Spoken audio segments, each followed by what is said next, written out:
ওকে আহমদ সাল্লি আলা রাসূলিল কারীম আম্মা বাদ। বিসমিল্লাহির রহমানির রহিম। আমাদের গত ক্লাসে আমরা পড়েছিলাম অজুর শুরুতে ও শেষে যে দোয়া পড়তে হয় এবং কাপড় পরার সময় যে দোয়া পড়তে হয়। আজকে আমরা যাব ইম্পর্টেন্ট একটা বিষয়, ঘর থেকে বের হওয়ার সময় দোয়া এবং ঘরে প্রবেশ করার সময় দোয়া। ঠিক আছে, খুব ইম্পর্টেন্ট। ঘর থেকে বের হওয়ার সময় আমরা পড়বো বিসমিল্লাহ তাওয়াক্কালতু আলাল্লাহ। বিসমিল্লাহি তাওয়াক্কালতু আলাল্লাহ ওয়ালা হাওলা ওয়ালা কুওয়াতা ইল্লা বিল্লাহ। বিসমিল্লাহ তাওয়াক্কালতু আলাল্লাহ ওয়ালা হাওলা ওয়ালা কুওয়াতা ইল্লা বিল্লাহ। ঠিক আছে, বিসমিল্লাহ তাওয়াক্কালতু আলাল্লাহ ওয়ালা হাওলা ওয়ালা কুওয়াতা ইল্লা বিল্লাহ। বিসমিল্লাহ মানে হচ্ছে আল্লাহর নামে, মানে হচ্ছে আল্লাহর নামে তুমি বের হচ্ছ। তাওয়াক্কালতু আলাল্লাহ, আল্লাহর উপর আমি ভরসা করছি। ওয়ালা হাওলা ওয়ালা কুওয়াতা ইল্লা বিল্লাহ, আল্লাহ ছাড়া কোনো শক্তি নেই, কোনো সামর্থ্য নেই। তাহলে তুমি যখন এই দোয়াটা পড়ে বের হবে, তখন তুমি আল্লাহ সুবহানাহু ওয়া তাআলার নিরাপত্তায় থাকবে, আল্লাহ সুবহানাহু ওয়া তাআলার প্রোটেকশনে থাকবে। আমরা যখন বাহিরে যাই, বাহিরে কত ধরনের সমস্যা, কত ধরনের বিপদ আপদ, কত ধরনের প্রবলেম থাকতে পারে। তুমি যখন তোমার বাসায় থাকো তখন তুমি সেফ থাকো, যখন তুমি বাইরে থাকো তখন নানান ধরনের বিপদের সম্ভাবনা থাকে। ঠিক আছে, তো এই জন্য যখন আমরা বাহিরে বের হব তখন আমরা যেন এই দোয়াটা পড়ে বের হই। এই দোয়াটা পড়ে বের হলে কি হবে? আল্লাহ সুবহানাহু ওয়া তাআলা, আল্লাহ সুবহানাহু ওয়া তাআলার যে নিরাপত্তা, আল্লাহ সুবহানাহু ওয়া তাআলার যে প্রোটেকশন, সেটা আমরা পাবো। ঠিক আছে, আমরা বাসায় ফিরে আসার আগ পর্যন্ত। তাহলে এই দোয়াটা আমরা কখনোই কি করব না, পড়তে ভুলবো না। ঠিক আছে, যখনই তোমরা বাইরে বের হবে, সেটা হতে পারে স্কুলের জন্য বের হওয়া, অন্য কোনো কাজের জন্য বের হওয়া, বা বাইরে কোথাও ঘুরতে যাওয়া, শপিং এ যাওয়া, তাই না? তারপরে হচ্ছে কারো বাসায় বেড়াতে যাওয়া, যেখানেই যাও তুমি, যখনই বাসার থেকে তুমি স্টেপ আউট করবা, বাসা থেকে বের হবা, তখন অবশ্যই এই দোয়াটা পড়ে তারপরে বের হবা। বিসমিল্লাহি তাওয়াক্কালতু আলাল্লাহ ওয়ালা হাওলা ওয়ালা কুওয়াতা ইল্লা বিল্লাহ। বিসমিল্লাহি তাওয়াক্কালতু আলাল্লাহ ওয়ালা হাওলা ওয়ালা কুওয়াতা ইল্লা বিল্লাহ। তো এই দোয়াটা হচ্ছে খুব ইম্পর্টেন্ট একটা দোয়া। আর আমরা তারপরে ঘরে যখন আমরা প্রবেশ করব, তখন আমরা পড়ব বিসমিল্লাহি ওয়ালাজনা ওয়া বিসমিল্লাহি খরাজনা ওয়া আলা রাব্বিনা তাওয়াক্কালনা। বিসমিল্লাহি ওয়ালাজনা ওয়া বিসমিল্লাহি খরাজনা ওয়া আলা রাব্বিনা তাওয়াক্কালনা। বিসমিল্লাহি ওয়ালাজনা, বিসমিল্লাহ মানে আমরা জানি আল্লাহর নামে। বিসমিল্লাহি ওয়ালাজনা, আল্লাহর নামে, আল্লাহর নামে আমরা প্রবেশ করি। আল্লাহর নামে আমরা প্রবেশ করি। ও বিসমিল্লাহি খরাজনা, এবং আল্লাহর নামে আমরা বের হই। ও আলা রব্বিনা তাওয়াক্কালনা, এবং আল্লাহর উপরই আমরা ভরসা করি। তাহলে আমরা যেহেতু আল্লাহর বান্দা, এই জন্য সব সময় আমরা ভরসা করবো আল্লাহর উপর। ঠিক আছে, পৃথিবীর কেউই তোমাকে প্রোটেক্ট করতে পারবে না যদি আল্লাহ তোমাকে প্রোটেক্ট না করে। আবার পৃথিবীর কেউই তোমাকে কোনো ক্ষতি করতে পারবে না যদি আল্লাহ তোমাকে প্রোটেক্ট করে। ঠিক আছে, সেজন্য আমাদের সবার সব সময় বিশ্বাস থাকবে, ভরসা থাকবে আল্লাহর উপর। বুঝতে পেরেছ? তুমি যেখানেই থাকো না কেন, তুমি আল্লাহর সীমানার বাইরে চলে যেতে পারবে না। ঠিক আছে, তুমি যেখানেই থাকো না কেন, তুমি যদি মনে করো যে আমি খুবই সিকিউর একটা জায়গার মধ্যে থাকবো, যেখানে আমার কোনো বিপদ আসতে পারবে না, ঠিক আছে, তারপরেও তোমার বিপদ চলে আসবে যদি আল্লাহ তোমাকে বিপদ দেন। আর তুমি যদি একদম রাস্তার মধ্যেও থাকো, তারপরে আল্লাহ যদি তোমাকে হেফাজত করেন, আল্লাহ যদি তোমাকে প্রোটেক্ট করেন, তাহলে তোমার কোনো বিপদ হবে না। এই জন্য আমরা সব সময় ভরসা করবো আল্লাহর উপর, কোনো জিনিসের উপর না। ঠিক আছে, কোনো অস্ত্রের উপর না, কোনো কি বলে, দুনিয়াবি কোনো বিষয়ের উপর না, টাকার উপর না, মানুষের উপর না, আমরা ভরসা করবো আল্লাহর উপর। আল্লাহ যদি আমাদেরকে রক্ষা করেন, আল্লাহ যদি আমাদের কার সাথে থাকেন, তাহলে আমাদের কোনো ভয় নেই। আর আল্লাহ যদি আমাদের সাথে না থাকেন, আল্লাহ যদি আমাদের বিপক্ষে চলে যান, তাহলে পৃথিবীর সব থেকে পাওয়ারফুল, মনে করো আর্মি যদি তোমাকে গার্ড দেয়, তাও তোমার তোমার মৃত্যু হবেই হবে, ঠিক আছে, বা তোমার বিপদ হবেই হবে। তো এই জন্য এটা খুবই ইম্পর্টেন্ট যে আমরা এই দোয়াটা পড়বো সব সময়। তাহলে দেখো, বিসমিল্লাহি ওয়ালাজিনা ও বিসমিল্লাহি খরজনা ওয়া আলা রব্বিনা তাওয়াক্কালনা। তাহলে আমরা ঘরে ঢোকার সময়ও আল্লাহর নামে ঢুকি, বের হওয়ার সময় আল্লাহর নামে বের হই, আর সব সময় আল্লাহর উপরই ভরসা করি। এটা একজন মুসলমানের দায়িত্ব, ঠিক আছে।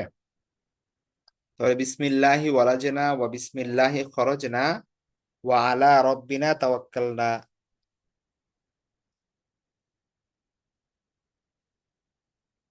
আর ঘর থেকে বের হওয়ার সময় বিসমিল্লাহি তাওয়াক্কালতু আলাল্লাহ ওয়ালা হাওলা ওয়ালা কুওয়াতা ইল্লা বিল্লাহ। তাহলে এই দুইটা দোয়া তোমরা ভালো করে পড়বে, মুখস্থ করবে। তারপরে হাদিস, আমরা গত ক্লাসে 6 নম্বর হাদিস পড়েছিলাম, মান লা ইয়ারহামিন নাস লা ইয়ারহামহুল্লাহ। যে লোক মানুষের প্রতি দয়া করে না, আল্লাহ তার প্রতি দয়া প্রদর্শন করবেন না। তো আজকে হাদিস, আমাদের 7 নম্বর হাদিস, আল হায়াউ মিনাল ঈমান ওয়াল ঈমানু ফিল জান্নাহ। আল হায়াউ মিনাল ঈমান ওয়াল ঈমানু ফিল জান্নাহ। হায়া শব্দের অর্থ হচ্ছে লজ্জা। তাহলে আল হায়াউ মিনাল ঈমান, লজ্জা হচ্ছে ঈমানের অংশ। ওয়াল ঈমানু ফিল জান্নাহ, আর ঈমানদার জান্নাতে যাবে। ঈমান জান্নাতে যাবে, তার মানে এই যার যে ব্যক্তির ঈমান থাকবে সে জান্নাতে যাবে। তাহলে আল হায়াউ মিনাল ঈমান, লজ্জা হচ্ছে ঈমানের অন্তর্ভুক্ত, ঈমানের অংশ। ওয়াল ঈমানু ফিল জান্নাহ, আর ঈমান হচ্ছে জান্নাতে থাকবে। আর এর বিপরীতে আরেকটা আছে, সেটা হচ্ছে আল বাযা মিনাল জাফা ওয়াল জাফা ফিন্নার। বাযা মানে হচ্ছে লজ্জাহীনতা, মানে যার লজ্জা নেই, বেহায়া, ঠিক আছে। তাহলে এই বেহায়াপনা, লজ্জাহীনতা, এটা হচ্ছে মন্দ কাজ, মিনাল জাফা। ওয়াল জাফা ও ফিন্নার, আর মন্দ জাহান্নামে যাবে। এই দুইটা মূলত একই হাদিস, দুইটা পার্টে ভাগ করা হয়েছে, তোমরা এই দুইটাই মেমোরাইজ করবা, ঠিক আছে। তাহলে তোমাদের পড়া থাকবে হাদিস নাম্বার 7 এবং হাদিস নাম্বার 8, হাদিস নাম্বার 7 এবং 8।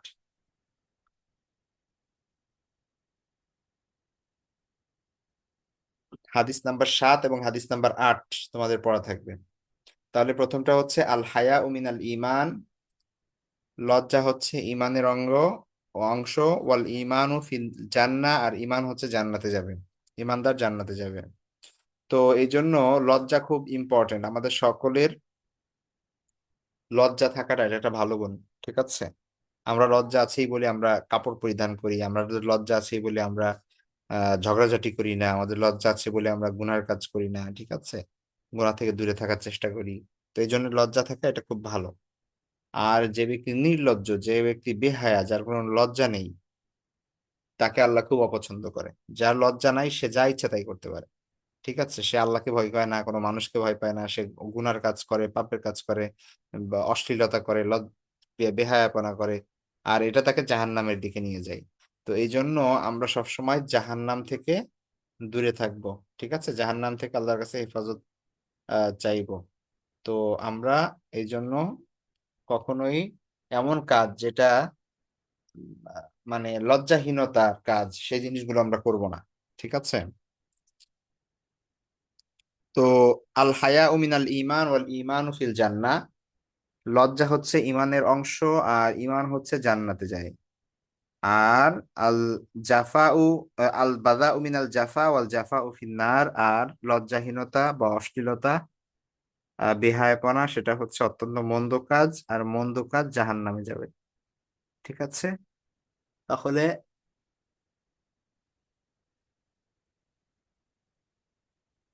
তোমাদের দোয়া থাকবে হচ্ছে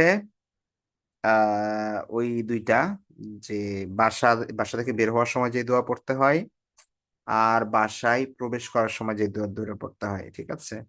এই দুইটা দোয়া থাকবে, আর হাদিস থাকবে 7 এবং 8, ঠিক আছে।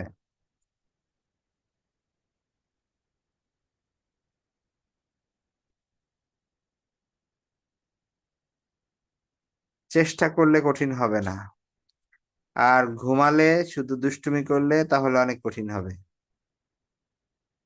এটা কঠিনের কিছু না, সহজ জিনিস। আজকে রাত্রে পড়বা ঘুমানোর আগে, কালকে সকালে উঠে আবার পড়বা, কালকে বিকালে আবার পড়বা, পরের দিন দিনের বেলা পড়বা। টাইম ভাগ করে নিবা, কয়েকটা আধা ঘন্টা করে এই টাইমগুলোতে পড়বা। তারপরে দেখবা যে মনে না থাকলে তখন আমাকে বলো। আর তুমি হচ্ছে, তোমরা কি করো, তোমরা হচ্ছে পড়ো না, ওই যেদিন ক্লাস, ওই দিন মনে হয় যে ও আজকে তো ক্লাস আছে, আজকে একটু পড়ি, তাড়াতাড়ি তাড়াতাড়ি করে পড়ি। তো তখন হচ্ছে তোমরা পড়ার চেষ্টা করো, আর তখন আর ক্লাসের মধ্যে মনে থাকে না। এভাবে পড়লে তো আর মনে থাকবে না। এজন্য দুইটা হাদিস দুইটা দোয়া থাকবে তোমাদের। আর এখন যদি দুইটা হাদিস দুইটা দোয়া না দেয় তাহলে তো আমরা শেষই করতে পারবো না। আমাদের 20টি হাদিসও শেষ হবে না, আমাদের দোয়াগুলো শেষ হবে না। বেশি করে পড়তে হবে। যে পড়তে পারে, যে পড়বে সে ঠিকই পড়বে, আর যে যে একটা হাদিসই পড়তে পারে না, মুখস্থ করে না, দুষ্টুমি করে, সে তো 4টা হাদিস তো পড়বেই না। তো তার কথা চিন্তা করে লাভ নেই।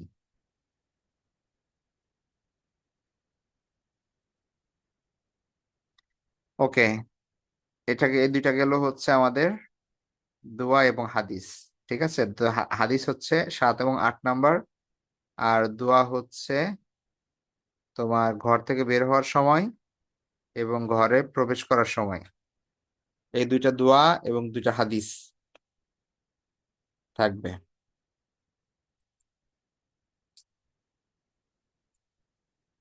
আ-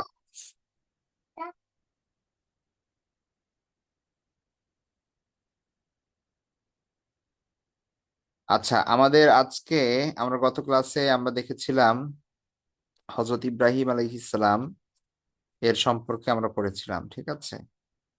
আজকে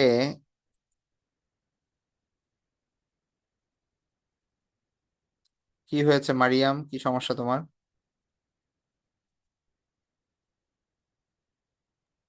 যে উম, ভরসা অর্থ কি? আগে যে বলছিলেন যে আল্লাহ আল্লাহকে ভরসা করা লাগবে। ভরসা করা মানে হচ্ছে, ভরসা করা মানে হচ্ছে আহ কি বলে, ট্রাস্ট করা, ট্রাস্ট ইন আল্লাহ। বুঝতে পারছো?